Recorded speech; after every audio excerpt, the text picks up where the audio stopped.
do show and tell. This little book, by the way, it's not so little, but it's my life journey, and I put this together actually as a very comprehensive calling card when I was really still China dreaming about, expanding my brand over there. So I created this little book literally in about a week, and it's the only book that I've ever designed. So, a friend of mine, Marion Morrison, just sat next to me for about a week rather, and we put this book together, because she's a graphics person, and I'm an absolute computer nincompoop, but I have the ideas and everything. So anyway, so you guys are gonna get a copy of this. So it goes into my life story, which I've had really quite the journey. This is where I started from, and I'm not going to go through every single page, but in just a little chapter. This was me as a child, and this picture sitting in my mother's lap made it possible for me to come to this country, by the way, because my father registered me as a boy before I was born on his way out to China. He fled in 1948, in November of 1948. My mother was pregnant with me, and so he heard that Chairman Mao was coming south, so he quickly fled and came back to America before I was born. He was coming to America. That was my first grade photo with a rice bowl haircut. You've seen this, Hannah, And anyway, I had two brothers that were born here in America after my parents were reunified. And sadly, both of my little brothers met tragic early deaths. So I became inadvertently #1 son after all, And here's Sue Wong as a young fashion designer starting out in my 20s. And I had my first American success story by the time I was 25. Here's the only man that I ever loved in a complete way, In other words, it was consummated. I fell in love the second time, but it was never consummated, So anyway, he died some years ago. And before that, I left him because, he suffered from mental illness, unfortunately. What is this? Oh, here's me in the 80s. So, love the 80s. This is my corporate offices and, environment that I also designed. So that was in the old Wilshire district. And here's the Grande Dame herself. Here's the Cedars. Yeah. So let me tell you a little bit about the Cedars. The Cedars was built in the years between 1921 and 1926. So it took basically 5 years. And what you see here, the house, the architecture, the ornamentation, basically was the aesthetic vision of an artist, director, screenwriter, by the name of Maurice Tounier.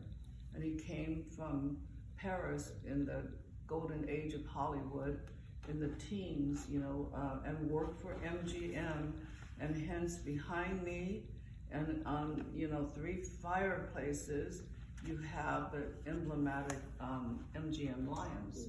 So, that's what the story behind the lions is all about. And so he never lived here because he had a falling out with the MGM boys. His wife was threatening to divorce him because he probably was running around with some starlet or something, So he almost had the house finished, but not quite. And he sold it to the Hellman banking family. It used to be on 15 acres. Didn't have all these little serfdom houses around it. The main circle was 3 acres, and then, the property started on Los Feliz Boulevard, where there were the main gates. At the bottom. Yeah, and where you came up, Cedarhurst Drive was the service entrance, you know, so the Hellman banking family quickly took 12 of the 15 acres, subdivided it, and put a street through. There used to be avocado orchards meandering all the way to Los Feliz Boulevard, so they cut a street through the avocado grove, and that's why that street down there is called Avocado. And so they, you know, left this ground down with 3 acres for many years, and unfortunately, I think in 1952, a greedy realtor basically bought the property and started, you know, just partitioning, you know, all these little lots around this, you know, grand home. And the Cedars was, she was purportedly the most grand home that was ever built of her period. And supposedly also this hill where the house sits is a magical power vortex. And there's something about the energy of this particular location that makes it a power point for LA. And so that's why this house, since it was built, has always attracted powerful doers and, you know, major artists since it was ever conceived. So it's also known as the Norma Talmadge Estate, and Norma Talmadge was the preeminent movie star of her era, who was also a very, you know, astute businesswoman, along with her sister. I think her name was Constance. And Norma was married to Joseph Schenck, who happened to have founded 20th Century Fox Studios. So they lived here, and they used to invite their best friends, Charlie Chaplin, Mary Pickford, and Sir Douglas Fairbanks, over here, and they would hold seances and that sort of thing. And so after they moved out, I think they got a divorce, and he moved into Owlwood, which is another famous estate more towards Beverly Hills. So after they moved out, I think it was Howard Hughes who lived here circa 1930, 1931. And he used to love playing the grand piano in that room over there. And the grand piano was delivered by none other than a struggling opera singer by the name of Mario Lanza, who became very famous, you know, later on. Yeah. Yes. So then after Howard Hughes came, I think it was, I forgot whether Errol Flynn was first or Bela Lugosi, but both of those guys lived here. And probably, you know, Bela Lugosi brought into the vortex all his, you know, morphine, you know, demons, because, you know, he was a heroin addict, right, you know. So because Bela Lugosi lived here, many years later, Johnny Depp lived here, because he was making that movie. Remember Ed Wood? Of course. You know, it was about, in part, Bela Lugosi, who was brilliantly played by Martin Landau. And here's a strange connection. You know, the cosmos is always connected somehow, right? You know. So Johnny Depp is best friends with Marilyn Manson, whom I hung out with for about, you know, 3 months or something like that. And then, you know, when Martin Landau was nominated and subsequently won the Best Supporting Actor award, guess what? I dressed his wife in Sue Wong. So it's interesting how, you know, like cosmic the connections are. So anyway, after that, the house gradually went into disrepair over the years, and as a matter of fact, my friend Connie Sachs, who's married to Adrian Sachs, who's the head of the ceramics department at UCLA, and Adrian is a very famous, ceramicist. His collection is in the Smithsonian, White House collection, that sort of thing. So anyway, Connie was about 19 years old, and the year was about 1963. But the Rolling Stones, launched their first album recording. What do you call it? Album release party here. Yeah. Wow.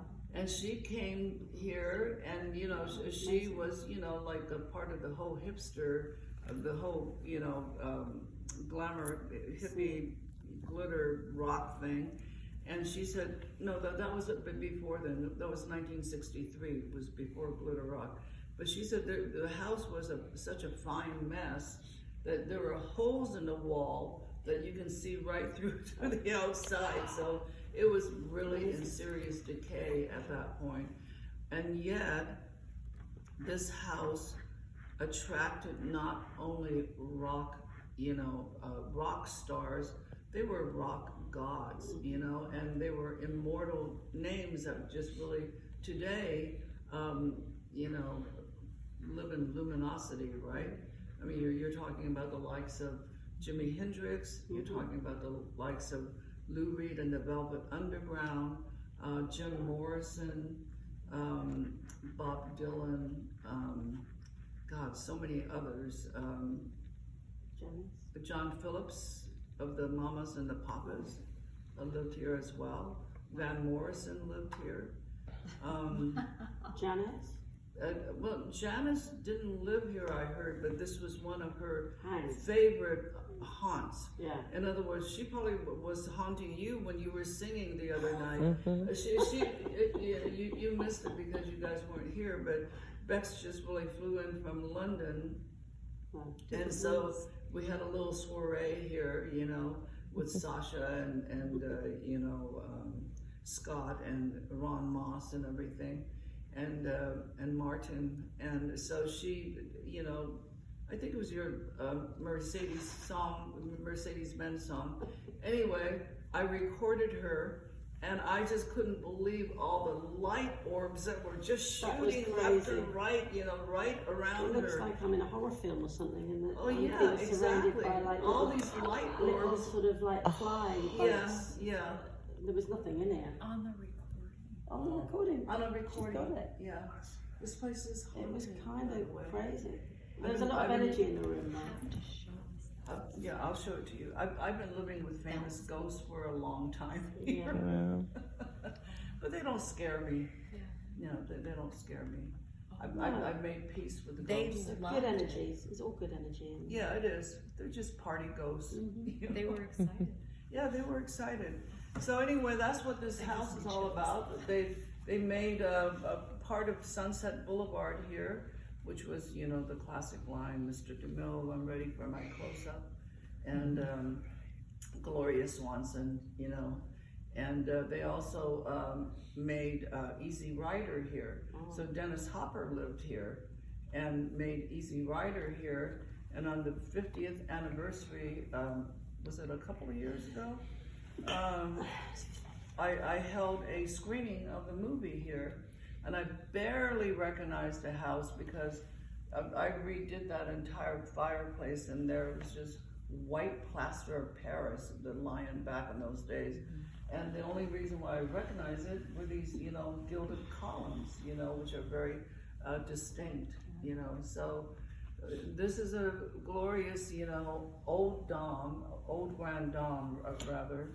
And I always tell people she's an old gal like me, and she's high maintenance. And she looks good.